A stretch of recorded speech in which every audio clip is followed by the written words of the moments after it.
Bonjour à toutes, bonjour à tous, je suis Serge Magdelaine, directeur général de LCL. Bienvenue dans ce podcast Fréquence Entrepreneur où j'échange avec un client chef d'entreprise pour connaître sa vision de son secteur et aussi avoir quelques conseils sur comment les banques peuvent mieux l'accompagner.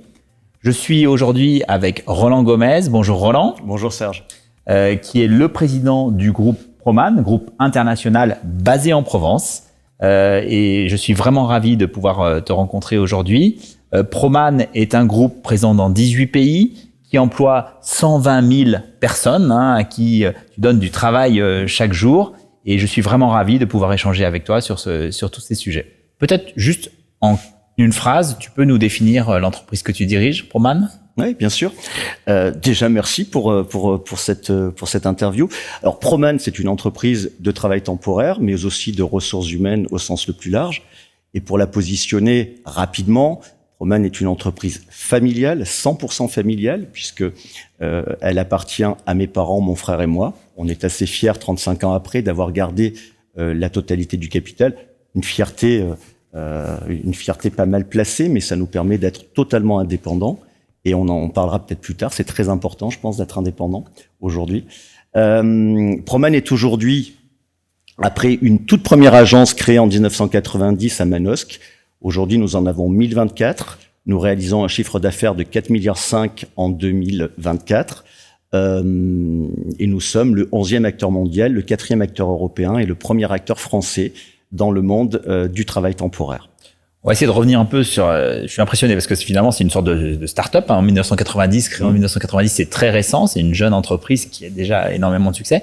Quel a été le déclic entrepreneurial de la famille Gomez en 90 ? Pourquoi d'un seul coup on dit tiens, on va faire de l'intérim ?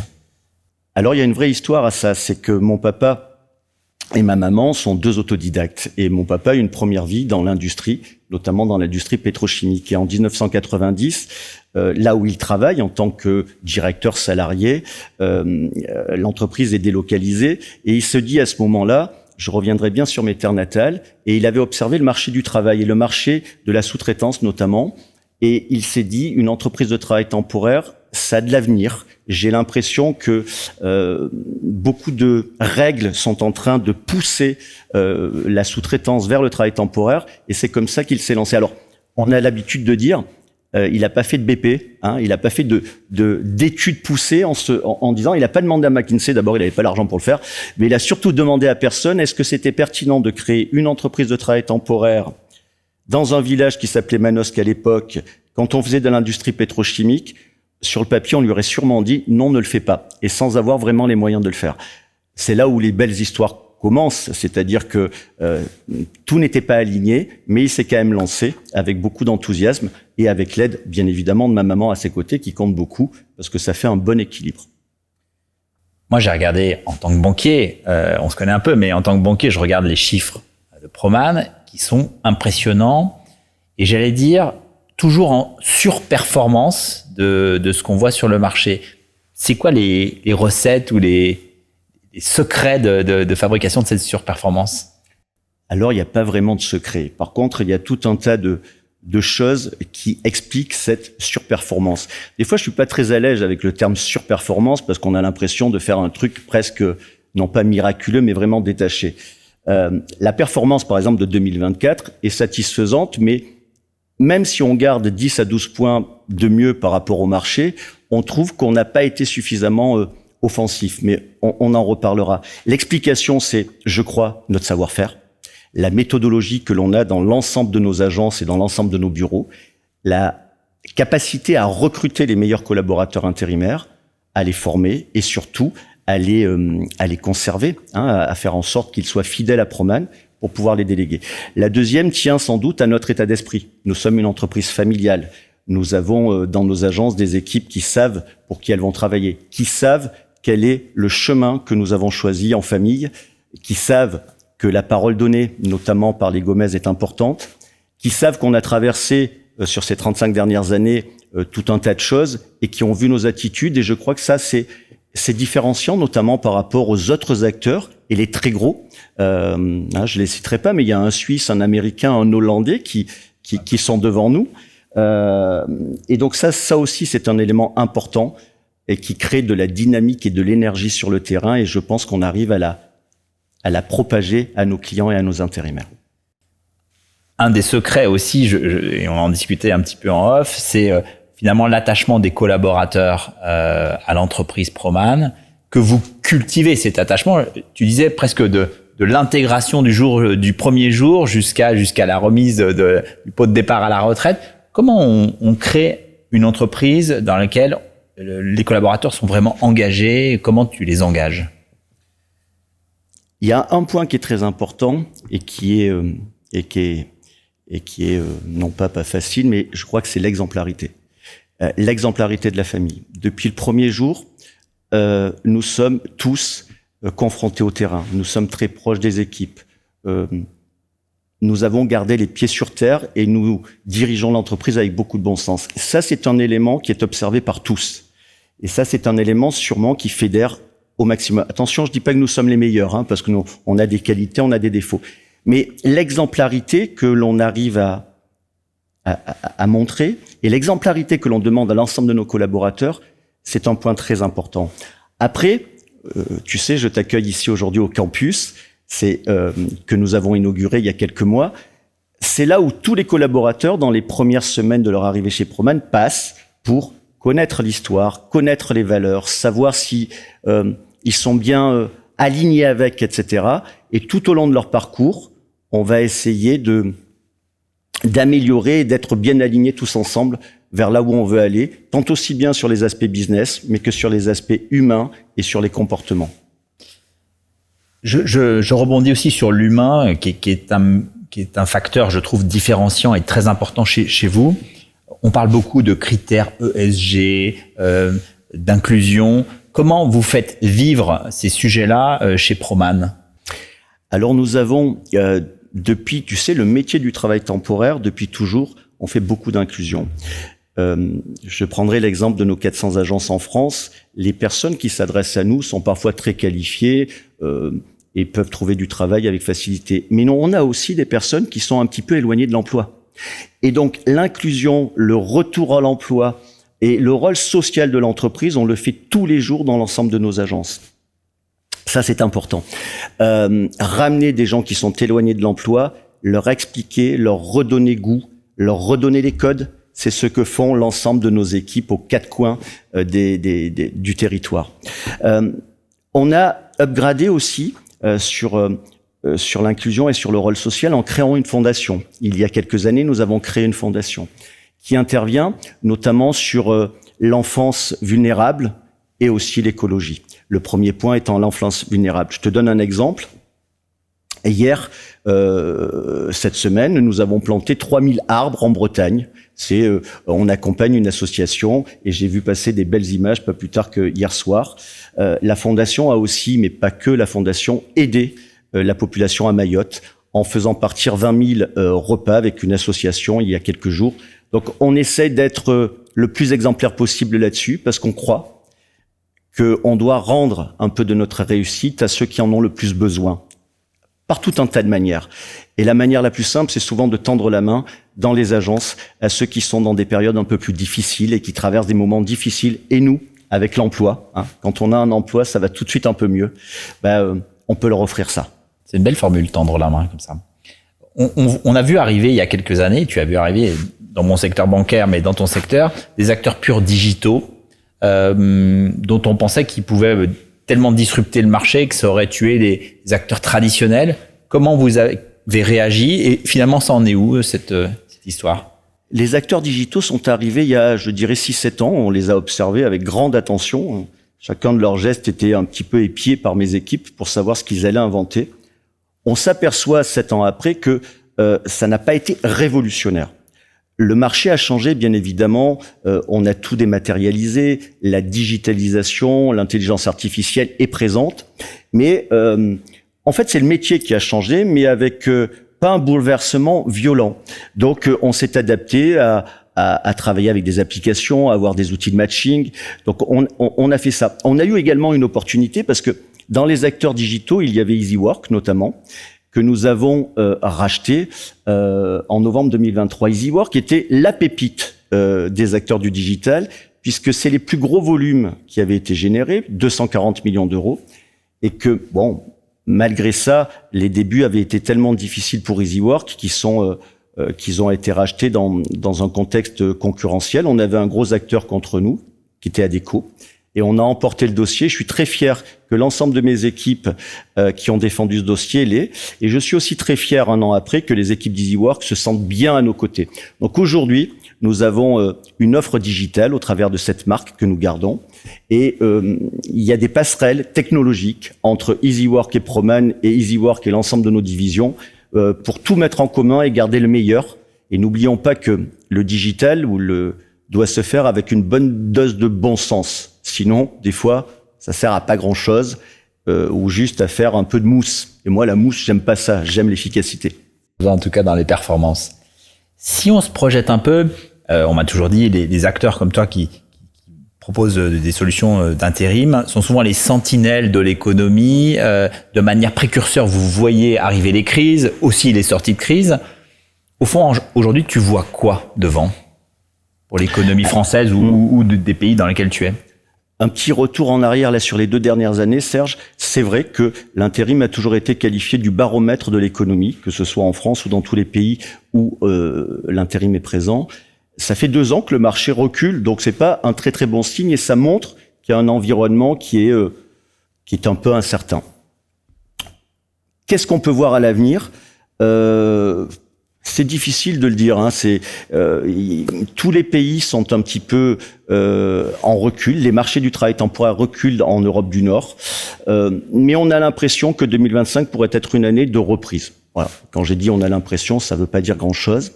Ça, c'était le marché, Serge. Je voudrais surtout pas que ceux qui nous écoutent disent ah ben dis donc, il recule pas du tout. Proman progresse en 2023 dans un marché qui régresse. Exactement. D'où cet écart de points avec le marché qui est toujours de l'ordre de 10 à 12 points.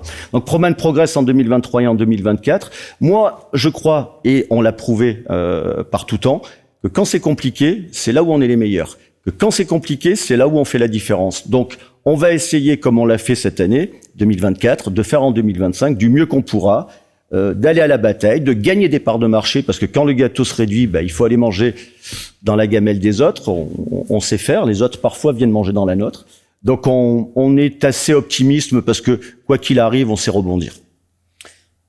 C'est presque un peu paradoxal parce que moi j'ai beaucoup de clients qui me disent j'aimerais de la stabilité, j'aimerais que la vie soit un long fleuve tranquille, ce qui me permettait d'entreprendre. Et toi tu me dis quand c'est dans la difficulté, on n'est jamais autant meilleur chez Proman pour gagner des parts de marché. Je crois, parce que dans l'adversité, dans mon marché, dans le travail temporaire, je m'aperçois que certains de mes compétiteurs, de mes concurrents et aussi confrères, quand c'est dur, ils se ramollissent un peu. Ils ont peur. Ils sont inquiets. Mais je les comprends. Je les comprends. C'est pas très encourageant. Mais les équipes qui sont sur le terrain, quand elles observent ce qu'il se passe dans ces grands groupes, notamment au travers de décisions un peu brutales socialement ou bien de PSE, ça crée un climat difficile.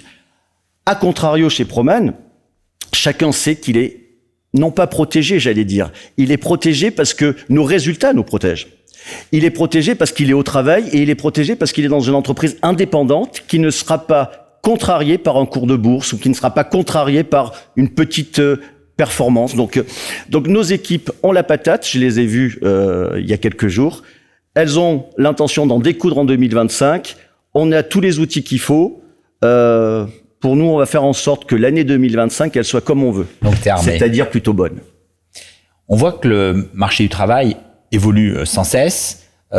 L'arrivée assez massive d'auto-entrepreneurs, de freelance, d'indépendants, et pas simplement de travailleurs salariés ou intérimaires, progresse. Est-ce que ça modifie ton approche de ton métier et t'oblige à avoir des offres un peu différentes? Le marché du travail bouge tout le temps, et ces dernières années en particulier.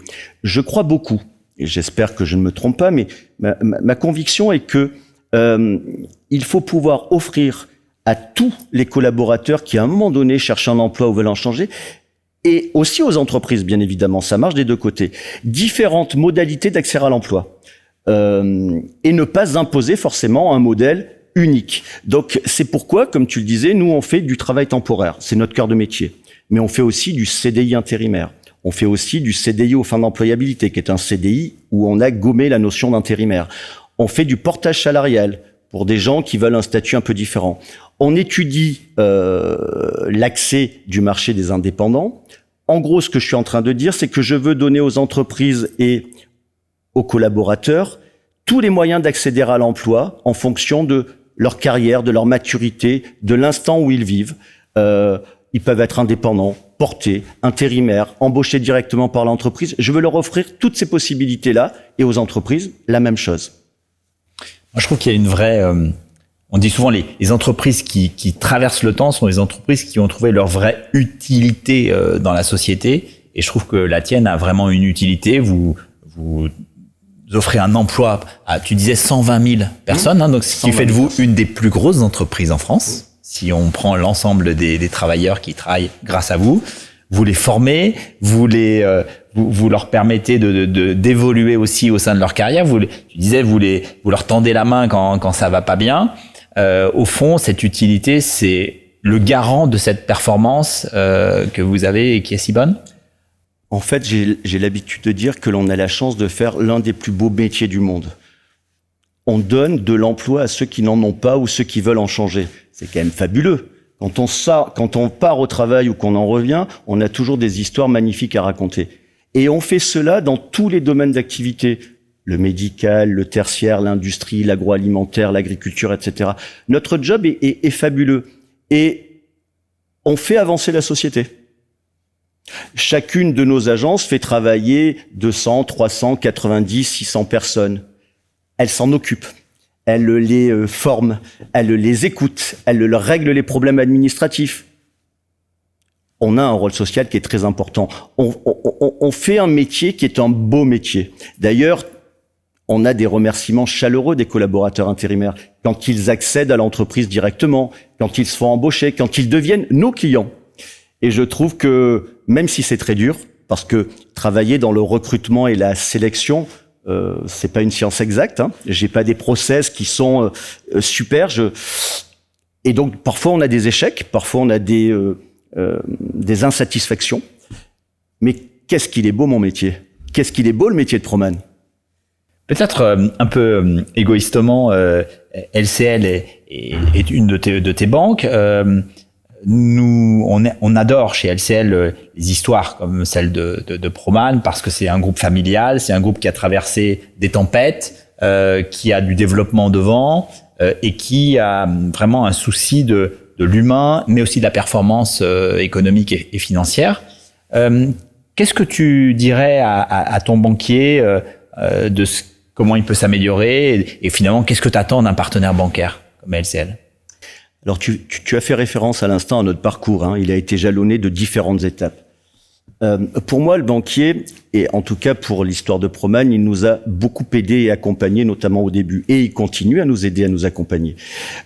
Moi, j'ai besoin d'un partenaire bancaire qui soit à mon écoute, qui puisse m'apporter des informations, qui puisse me mettre en contact avec des sociétés qui sont...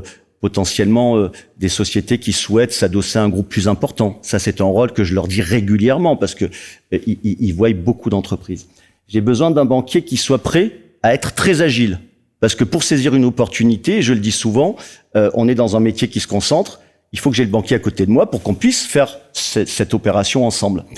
Et puis, avec le banquier, on a une relation de confiance. Donc, il me dit les choses, je lui dis les choses. On a toujours été transparent et ça se passe bien. Je demande aussi au banquier de me trouver des solutions pour mon développement à l'international, pour me faciliter les ouvertures, pour essayer de me donner les outils d'avoir une meilleure visibilité. Et puis surtout, quand on est en Pologne, quand on est en Italie, quand on est aux États-Unis, j'ai besoin à un moment donné d'avoir des personnes en France qui peuvent m'aider à faire ça. Et en général, c'est ce que je trouve chez ta banque, dans ta banque, pardon, le LCL. Et tu as des interlocuteurs, mais la banque, c'est aussi un métier comme l'intérim. C'est un métier de personne. Et derrière la banque, derrière Proman, il y a des hommes et des femmes qui défendent des dossiers, qui se battent, qui les construisent, qui les instruisent. Et c'est à eux que je veux rendre hommage parce que ils nous aident beaucoup. Donc voilà. En tout cas, merci beaucoup Roland. On a lancé donc avec LCAD une grande tournée ça s'appelle l'énergie d'entreprendre. On va rencontrer 10 000 entrepreneurs, du conseiller commercial jusqu'au directeur général. On fait des interviews comme celle à laquelle tu viens de te prêter et je t'en remercie. J'ai bien noté donc le sujet de confiance, le sujet de force de proposition, d'agilité et un métier éminemment humain où il faut se connaître. Et j'ai été ravi de partager ce moment avec toi. Merci beaucoup, Serge. Merci, Roland. Merci infiniment.